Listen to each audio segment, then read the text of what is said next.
अस्सलाम वालेकुम नाज़रीन, हॉटशी प्रोग्राम में भली कार मैं तव्हांजी मेज़बान सबीन मेमन। नाज़रीन, हॉटशी प्रोग्राम में ॻाल्हि कंदासीं सियासी सूरत हाल जे हवाले सां। मुल्क जी सियासत जा फ़ैसिला हिन वक़्तु दुबई में तय थी रहिया आहिनि। वाज़े रहे त नून लीग ऐं पीपल्स पार्टी जी मुख्य जेका लीडरशिप आहे उहा दुबई में मौजूदु आहे ऐं चयो थो वञे त ईंदड़ जेको सियासी सिनारियो आहे, चाहे उहो इलेक्शन जे हवाले सां हुजे, निगरान सेटअप जे हवाले सां हुजे, चूंडुनि खां पोइ क़ौमी या सूबाई हुकूमतनि जे जुड़ण जो मामिलो हुजे या वरी मुआशी मामला हुजनि, इन हवाले सां हिन वक़्तु अहम मुलाक़ातनि जो सिलसिलो जारी आहे, जिते पीपल्स पार्टी ऐं नून लीग जा मुख्य अॻवान पहुतल आहिनि ऐं इन हवाले सां नवाज़ शरीफ़ जूं पिणु तमामु अहम कुझु अॻवाननि सां मुलाक़ातूं पिणु थियूं आहिनि। चयो इहो थो वञे त इन्हनि मुलाक़ातनि में मीसाक जेको जमहूरियत आहे उहो त थियल आहे, मीसाक मईशत खे वधीक अहमियत ॾिनी वेंदी ऐं डायरेक्शन्स तय कयूं वेंदियूं त जीअं ईंदड़ चूंडुनि में पीपल्स पार्टी ऐं नून लीग हिकिड़े ई पेज ते हुजनि ऐं सिंध या पंजाब जे हवाले सां पिणु अहम फ़ैसिला थींदा। ज़ाहिर आहे कुझु वक़्तु अॻु में असां ॾिठोसीं त अॻूणो सदर आसिफ अली ज़रदारी पंजाब में तमामु घणो एक्टिव नज़र आयो। ईअं ई नून लीग पारां पिणु इहो चयो वियो त हू पिणु सिंध में पंहिंजी सियासत खे मज़बूत करण जे लाइ, पंहिंजे वोट बैंक खे मज़बूत करण जे लाइ सरगर्म थी सघनि था। इन हवाले सां ॻाल्हाइण जे लाइ असांखे पीपल्स पार्टी सां तालुक़ रखंदड़ इंतहाई सीनियर सियासी अॻवान सेनेटर ताज हैदर साहब ज्वाइन कयो है। ताज साहब वेलकम कहती हूँ, आपने प्रोग्राम में ज्वाइन किया। बहुत बहुत शुक्रिया। ताज साहब बहुत शुक्रिया आपने ज्वाइन किया। ताज साहब क्या कहिएगा, इस वक्त हमें दुबई अहम मरकज नजर आ रहा है सियासी मुलाकातों और मामलात के हवाले से, क्या हो रहा है दुबई में?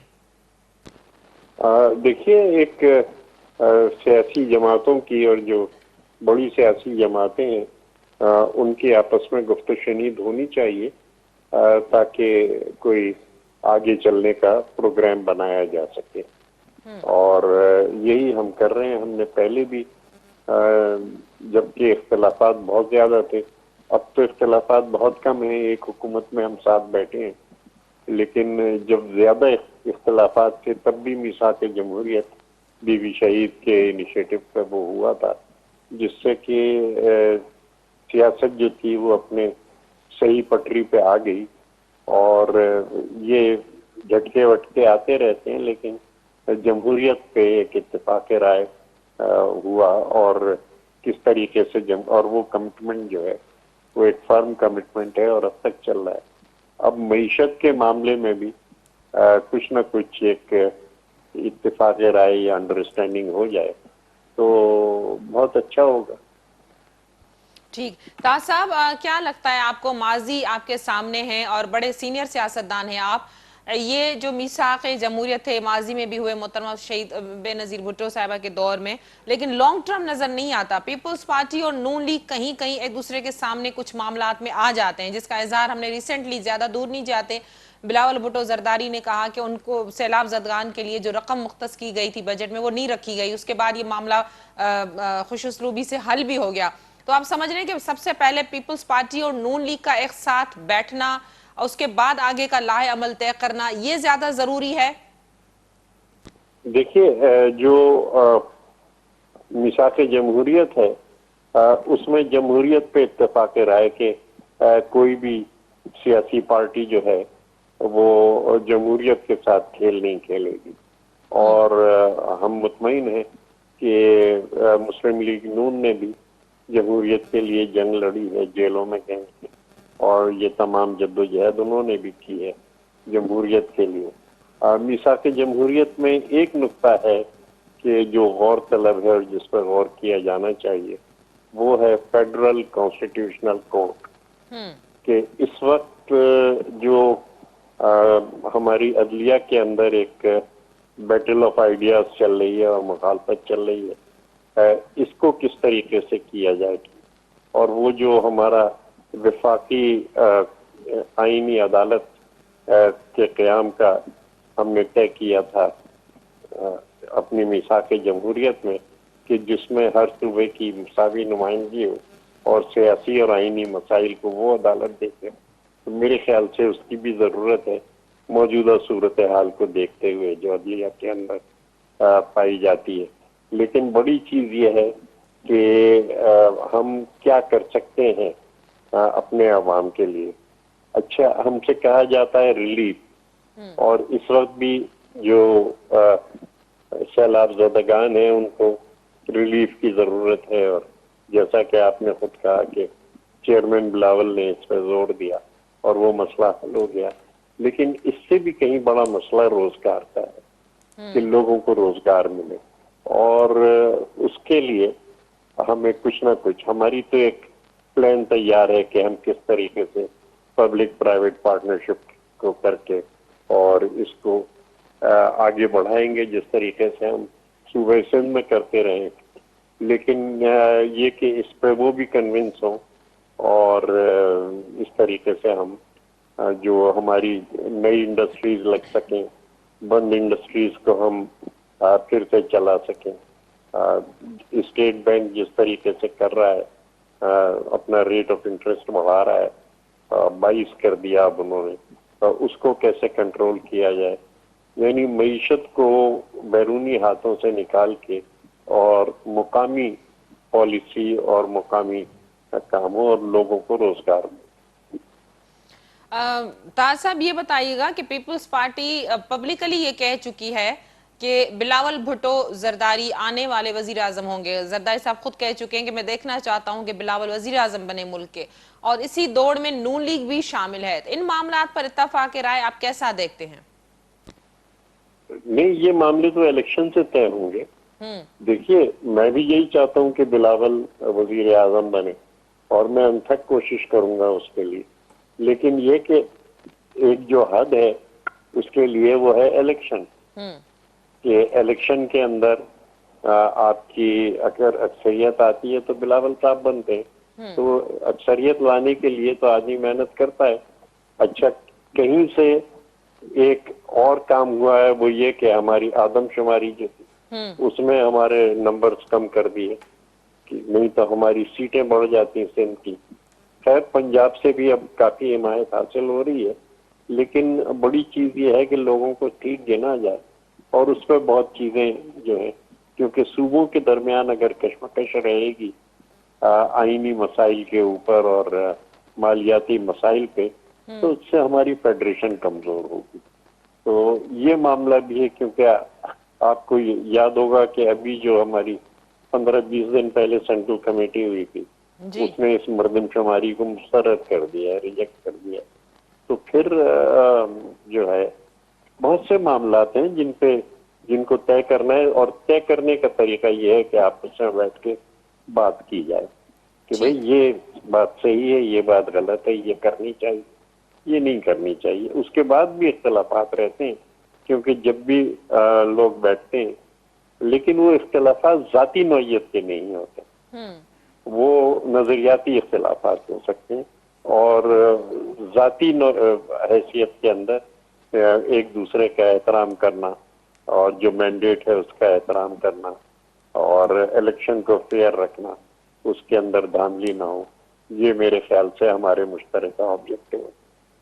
ٹھیک. طاہر صاحب یہ بتائیے گا کہ الیکشن ایکٹ میں جو ترمیم کی گئی ہے، نااہلی کا جو ٹائم پیریڈ ہے وہ 5 سال مقرر کیا گیا، اسے آپ سمجھتے ہیں کہ نواز شریف کے لیے بھی بڑی آسانی ہوگی، ترین صاحب بھی اب جو ہے وہ اہل ہو سکتے ہیں؟ اس حوالے سے کیا کہیے گا؟ نہیں، لیکن اس میں جو ہے پہلے بھی جب نیب لا ہم نے امینڈ کیا تو کہا گیا کہ جی یہ آپ نے اپنے لیے بنایا ہے.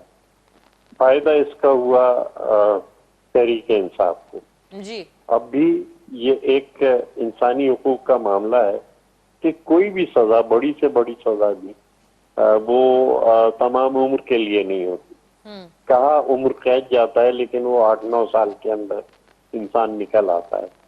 تو یہ کہ اگر بڑے بڑے جرائم کی سزا جو ہے اس کی بھی ایک حد ہے، تو یہ ڈسکوالیفیکیشن کی بھی ایک حد ہونی چاہیے کہ آپ نے خط نہیں لکھا تو آپ ڈسکوالیفائی ہو گئے، آپ نے اپنے بیٹے سے تنخواہ نہیں لی تو آپ ڈسکوالیفائی ہو گئے، اور یہ ڈسکوالیفیکیشن تا حیات. تو اس کو درست کرنے کی ضرورت ہے. اور اس میں یہ ہے کہ تحریک انصاف والے بھی جو اس پہ شور مچا رہے ہیں، وہ آپ دیکھیں گی کہ بینیفیشری وہی نکلیں گے. ٹھیک، بہت شکریہ طاہر صاحب، آپ نے اپنا موقف دینے کے لیے ہمیں پروگرام میں جوائن کیا. नाज़रीन, पीपल्स पार्टी सां ताल्लुक़ रखंदड़ सीनियर सियासी अॻवान सेनेटर ताज हैदर साहब सां गॾु उन्हनि इन ॻाल्हि जो इतराफ़ कयो त बिल्कुलु मुल्क खे हिकु सुठे डायरेक्शन में वठी वञण लाइ ईंदड़ चूंडुनि जे हवाले सां, निगरान सेटअप जे हवाले सां या मुल्क जे सियासी मुस्तक़बिल जे हवाले सां ॿई पार्टियूं हिन वक़्तु ॻाल्हि ॿोल करे रहियूं आहिनि। इन में मेन स्टेक होल्डर्स बि आहिनि, अहम मुलाक़ातूं बि थियूं आहिनि। मीसा खे जमहूरियत जे हवाले सां उन्हनि जो चवणु हो त जेको थियल हुयो शहीद राणी मोहतरमा बेनज़ीर भुट्टो जे दौर में, मीसा की मईशत जो उन्हनि जो चवणु हो त उन ते हिन वक़्तु कमु करण जी ज़रूरत आहे, इन ते कमु कयो पियो वञे। इन हवाले सां उन्हनि जो चवणु त असांखे पंहिंजियुनि बि कुझु कोताहियुनि खे ॾिसणो पवंदो। वज़ीर आज़म जे हवाले सां जेसि ताईं सुवालु आहे त उन्हनि जो चवणु हो त हिन वज़ीर आज़म जो फ़ैसिलो वोट बैंक जंहिंखे आवाम चूंडींदो, जंहिंखे घणा वोट मिलंदा, लाज़मी उनखे ई वज़ीर आज़म थियणु घुरिजे। इन हवाले सां उन्हनि जो चवणु त ॿिन्ही पार्टियुनि जे विच में जेके मामला तइ थी रहिया आहिनि उहे थियणु घुरिजनि त जीअं मुल्क जी बहितरी लाइ गॾिजी कमु करे सघिजे। प्रोग्राम जे सिलसिले खे जारी रखंदासीं। वक़्तु थियो आहे मुख़्तसिर वक़फ़े जो, वठूं था वक़फ़ो।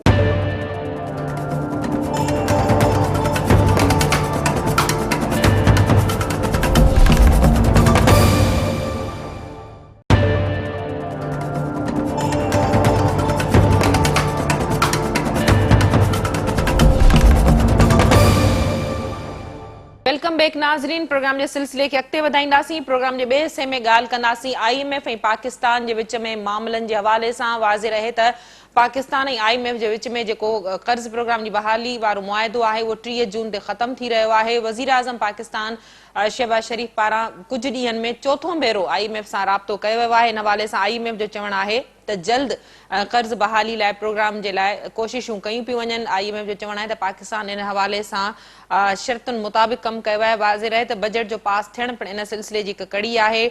कुझु तरमीमूं पिणु करे बजट खे पास कयो वियो। IMF जी शर्तनि मौजूदु जंहिंमें टैक्स नेट खे वसी कयो वियो, तरक़ियाती ऐं समाजी शोबे लाइ वधीक फंड्स रखिया विया, फॉरेन एक्सचेंज जी कारकर्दगी खे बहितर करण लाइ इन ते सोचियो वियो, महांगाई खे घटि करण जे लाइ पॉलिसी रेट घटि कयो वियो। मजमूई तौर उहे क़दम खयां विया जिन जे लाइ IMF खे मुतमइन करणु ज़रूरी हो ऐं वज़ीर आज़म इन हवाले सां पुरुमीद आहे त ईंदड़ हिकु ॿिनि ॾींहंनि में कर्ज़ बहाली वारो जेको प्रोग्राम आहे उहो फाइनल थी वेंदो। वाज़े रहे त 30 तारीख़ ते पाकिस्तान ऐं IMF जे विच में नओं जेको कर्ज़ जो बहाली वारो प्रोग्राम आहे उनजो मुदो ख़तमु थिए पियो। हिन वक़्त ताईं इन में का बि अञा ताईं फाइनल का बि शइ न थी सघी आहे, पर वज़ीर आज़म तरफ़ां इहा होप ॾेखारी वई आहे त जल्द हिकु ॿिनि ॾींहंनि में जेको IMF सां मामला आहिनि उहे तइ थी वेंदा। इन हवाले सां प्रोग्राम जे ॿिए हिसे खे असां तरतीब ॾिनो आहे। असांखे इन हवाले सां रफ़ीक चांडियो साहब सीनियर इकोनॉमिस्ट आहिनि, उन्हनि असांखे जॉइन कयो आहे। रफ़ीक साहब भली कार, तव्हां असांखे प्रोग्राम में जॉइन कयो। महिरबानी सभिनी। रफ़ी साहब छा चवंदो हिन वक़्त ताईं वज़ीर आज़म जेतिरो होपफुल आहे, पुरुमीद आहे, 4 दफ़ा वज़ीर आज़म IMF सां राब्तो करे चुको आहे, पर अञा ताईं IMF जे तरफ़ां शयूं फाइनलाइज़ थींदे नज़र नथियूं अचनि, छा चवंदो? ॾिसो, वज़ीर आज़म साहब खे पुरुमीद रहण जो पूरो हक़ आहे ऐं पुरुमीद रहण बि घुरिजे, छो त उमेद सां ॿी का शइ कान्हे का। पर IMF तरफ़ां हिन वक़्त ताईं जेके बि शयूं करायूं वयूं आहिनि पाकिस्तान खां, उन्हनि खां पोइ बि का बि अहिड़ी इंडिकेशन न आहे जेका हिन वक़्तु पाकिस्तान न कई हुजे। यानी तव्हां सॼो इहो ॾिसो त हिन वक़्तु जंहिं महांगाई जो तूफ़ान आहे इहो सॼो टैक्स ड्रिवन आहे। उनखां पोइ जेके रिफॉर्म्स कराया आहिनि IMF उहे सभु जेको पाकिस्तान जी इकोनॉमी आहे उनखे हिकिड़े ॿिए डिज़ास्टर तरफ़ खणी वञी रहिया आहिनि। उनखां पोइ बि जेको कंपोनेंट हुयो जेको एग्रीड आहे उन ते IMF न अची रहिया। इन जो मतिलबु इहो आहे IMF जो जूं के एॾियूं डिमांड्स आहिनि जेके गवर्नमेंट ॿाहिरि ॻाल्हाए न रही आहे ऐं IMF ख़ुदि बि न चई रही आहे। मिसाल तौर ते गुज़िरियल जेके ॾींहं आहिनि उन्हनि में तव्हां ॾिठो हूंदो त पॉलिटिकली हिकिड़ी ॻाल्हि कई हुई अमेरिकन रिप्रेज़ेंटेटिव जेको मोदी जे वञण खां पोइ उहा ॻाल्हि थी आहे त भई पाकिस्तान ॾाढो सुठा रिफॉर्म्स कया आहिनि, पर पाकिस्तान खे जेके इहे आउटफिट्स आहिनि इन्हनि खे जेके रिलीजियस आउटफिट्स आहिनि इन्हनि खे बैन करणो पवंदो। या इहा अहिड़ी ॻाल्हि आहे जेका अमेरिका वटां आई आहे ऐं अमेरिका असांखे ख़बर आहे त जेको IMF जो वोटिंग सिस्टम आहे उन में वधि पावरफुल आहे। उहो पावरफुल ईअं आहे त जेको वोटिंग सिस्टम आहे उनजो पंहिंजो अमेरिका जो वोटिंग जेको वेट आहे उहो त को 16 खां 26% जे विच ते आहे, किथे मूंखे फिगर यादि नथी पवे हींअर। पर जेको यूरोपियन यूनियन जो जेको आहे G7 जो जेको वोटिंग सिस्टम उहो बि सॼो हुननि जे ई पलड़े में हूंदो आहे। उन करे हू पॉलिटिकल जेका एजेंडा आहे उनखे उन सां गॾु हलाइनि था। पाकिस्तान जे हवाले सां ॿियूं उन्हनि खे जेके पॉलिटिकल जेके आहिनि जेके रिज़र्वेशन्स आहिनि उहे आहिनि त जेको चाइना जा ब्लॉक्स ठही रहिया आहिनि उन्हनि चाइनीज़ ब्लॉक्स में बि उन्हनि जे हवाले सां बि सूरत हाल इहा आहे त उन्हनि जेको लोन जो प्रोफाइल आहे उन लोन जे प्रोफाइल ते कीअं कंदा। सो मां सम्झां थो त अञा ताईं अहिड़ी का शइ आहे कोन जेका चइजे त थी रही आहे। पाकिस्तान हिन वक़्तु स्टैंड बाय एग्रीमेंट लाइ ॿी रिक्वेस्ट कई आहे। हिकिड़ो मसइलो ॿियो इहो बि आहे त जेका गवर्नमेंट आहे उहा अगस्त में पूरी थियणी आहे ऐं पोइ वरी ॿी गवर्नमेंट काई अचे थी त उन हवाले सां IMF खे सूरत हाल में का रिज़र्वेशन हूंदी त डील कंहिंसां कबो ऐं छा थींदो। सो हीअ हुकूमत बि हिन में आहे त भई स्टैंड बाय अरेंजमेंट मिली वञे जेकॾहिं उन खां पोइ जेका ॿी हुकूमत अचे उहा हिकिड़ो 3 साल ड्रिघे मुदे वारो प्लान साइन करे उन प्लान तहत जेको आहे प्रोग्राम तहत उन तहत 3 सालनि जे दौरान इहा सपोर्ट मिलंदी रहे। पाकिस्तान गवर्नमेंट पंहिंजे हवाले सां जेके बि एफर्ट्स वठी रही आहे उहे एफर्ट्स पंहिंजी जाइ ते आहिनि पर पाकिस्तानी जेका साख आहे उनखे मुसलसिल तौर ते हिकिड़ी डिफिकल्ट सूरत हाल आहे। तव्हां यादि कयो त FATF खां वठी FATF में बि असां कंहिं हफ़्ते खां वठी हलंदा रहियासीं। मूंखे यादि आहे त गुज़िरियल 3-4 सालनि खां वठी 5 खां वठी इन ते असां मीडिया ते ॻाल्हाईंदा रहिया आहियूं त बसि पाकिस्तान खे हिन दफ़े या ॿिए दफ़े वॾियूं कोशिशूं कयूं। उन में मां सम्झां थो त हिंदुस्तानी जेका एशियन जेका हुई जो चैप्टर हुयो उन में हिंदुस्तान जी वॾी कोशिशि हुई जंहिंमें तुर्की ऐं ॿियनि मुल्कनि असांखे काफ़ी सपोर्ट कई हुई, चीन ऐं तुर्की। सो इहे सभु पॉलिटिकल मामला जेके आहिनि उहे गॾिजी पिया आहिनि जंहिंजे गॾिजण जे करे पाकिस्तान में काफ़ी डिफिकल्टी आहे इहा डील सिक्योर करण में। ठीकु रफ़ीक साहब इहो ॿुधाइजो मिसाल तौर ते जी जी रफ़ीक साहब माफ़ कजो तव्हांखे इंटरप्ट कयां। इहो ॿुधाइजो वज़ीर आज़म चोथों भेरो राब्तो कयो आहे IMF जे मुताबिक़ बजट में बि तरमीम कई वई काफ़ी शयूं IMF जे मुताबिक़ जेके शर्तूं उन में इंक्लूड कई वियूं। उन बावजूद कहिड़ी रुकावट आहे जो IMF जो पाकिस्तान सां स्टाफ लेवल जो मुआहिदो बि नथो थी सघे ऐं IMF जा ख़दशा कहिड़ा आहिनि? ॾिसो ताज़ो ई हिकिड़ो ॾींहुं अॻु ई 100 बेसिस पॉइंट इंटरेस्ट रेट में इज़ाफ़ो थियो आहे यानी 22% इंटरेस्ट रेट काइबो हले वियो आहे। तव्हां जेका पाकिस्तान इकोनॉमिक एनालिसिस कयो त पाकिस्तान में जेका इहो थींदो आहे तॾहिं जॾहिं इन्फ्लेशन जेका हुजे उहा जेका मनी सप्लाई आहे उहा घणी थी वेंदी आहे उनखे रोकण लाइ इंटरेस्ट रेट खे वधाइबो आहे। पाकिस्तान जो जेको इन्फ्लेशन आहे उननि जो इंग्रीडियंट्स इहे कोन्हनि के उन्हनि जा डिफरेंट आहिनि। उन्हनि जो आहे तव्हां जेका टैक्स ड्रिवन आहे उहा इन्फ्लेशन आहे जंहिं उन ते उहा डिमांड ड्रिवन आहे। जे डिमांड ड्रिवन हुजे त पोइ तव्हां हिनखे इंटरेस्ट रेट वधाए करे उनखे स्लो डाउन करे सघो था पर छो त इहा डिमांड ड्रिवन कान्हे का ऐं टैक्स ड्रिवन आहे उनजे करे इन ते फ़र्क़ु न पियो पए। 21% अञा खणी आया आहियो पर पोइ बि इंफ्लेशन ते को ख़ासि फ़र्क़ु न पियो आहे। हुनजी ईज़ जेका आहे त वॾी न थी आहे। पाकिस्तान अञा ॿियो छा करे IMF पंहिंजे उहो जेको साम्राजी क़िस्म जो हिकिड़ो एलिमेंट आहे उन ते बीठल आहे ऐं अॻे ई श्रीलंका ऐं ॿियनि मुल्कनि सां जेके डील्स आहिनि अर्जेंटीना सां ऐं लबनान सां इहे सभु अॻे ऐं इन खां घणो अॻु जेके मुल्क आहिनि काफ़ी साल थिया आहिनि त जेको ग्रीस सां थियो हुयो मां सम्झां थो पाकिस्तान हुनजो विक्टिम थी थियण लाइ वञी रहियो आहे। उन करे जेके उन्हनि जा प्रॉब्लम्स आहिनि उहे पॉलिटिकल आहिनि ऐं पॉलिटिकल प्रॉब्लम उन्हनि जा आहिनि जंहिंजो वोटिंग पावर वधीक आहे जंहिंमें अमेरिका आहे। ताज़ी जेका अमेरिकन जेका सूरत हाल आहे पाकिस्तान सां उहा किथे न किथे जेका गवर्नमेंट आहे उहा ॻाल्हि न पई करे किथे न किथे का ॻंढ फाथल आहे जेका अञा ताईं कोन पई थिए। जी रफ़ीक साहब इहो ॿुधाइजो त वज़ीर आज़म इहो बि चई चुको आहे त पाकिस्तान जी अवाम हूअं ई ॾुखियाईनि खे फेस कंदी रही आहे। जे मुआहिदो थियो त ठीकु आहे न त पोइ असां हूअं ई मुश्किलनि में आहियूं। छा अल्टरनेट जेकॾहिं मुआहिदो नथो थिए त पोइ छा मुआशी सूरत हाल ऐं ख़ासि करे जेको असां जहिड़ो मिडिल क्लास तबिको आहे हेठियों तबिको आहे उन्हनि लाइ केतिरियूं ॾुखियाईयूं पेश अची सघनि थियूं? ॾिसो ॾुखियाईनि जो तमामु घणो दौर अची सघे थो पियो। ॾुखियाईनि जी सूरत हाल एक्सट्रीम ते जेकॾहिं ॾिसिजे त इहा श्रीलंका ऐं जेका लबनान में सूरत हाल आहे तव्हांजी मार्केट्स इम्पोर्ट बेस्ड आहिनि। इम्पोर्ट कयल शयूं आहिनि तव्हांजी मार्केट्स में जेका सप्लाई आहे शयुनि जी उहा तमामु वॾे पैमाने ते घटिजी वेंदी जेका आहे सा उहा तव्हां न करे सघंदो। तव्हांखे पेट्रोल जो मसइलो हिन वक़्तु काफ़ी हद ताईं रशियन जेका सपोर्ट आहे उहा अची वई आहे ऐं इहा रशियन सपोर्ट जेका आहे इन तनाज़ुर में ई आहे जंहिंजे करे इहो त भई जेका अहिड़ी सूरत हाल थिए थी उनखे मुंहुं ॾिजे। चाइनीज़ जेका पॉलिटिकल सपोर्ट आहे उहा काफ़ी फाइनेंशियल सेक्टर में असांखे अचे पई त ॾिसी सघिजे थो पियो त जेका सूरत हाल आहे उहा उहो 6 महीननि खां 1 साल ताईं ॾाढी डिफिकल्ट थी सघे थी पई। पाकिस्तान जा जेके एक्सटर्नल जेको डेट्स आहिनि उन्हनि जी अदायगी में मसइलो थी वेंदो।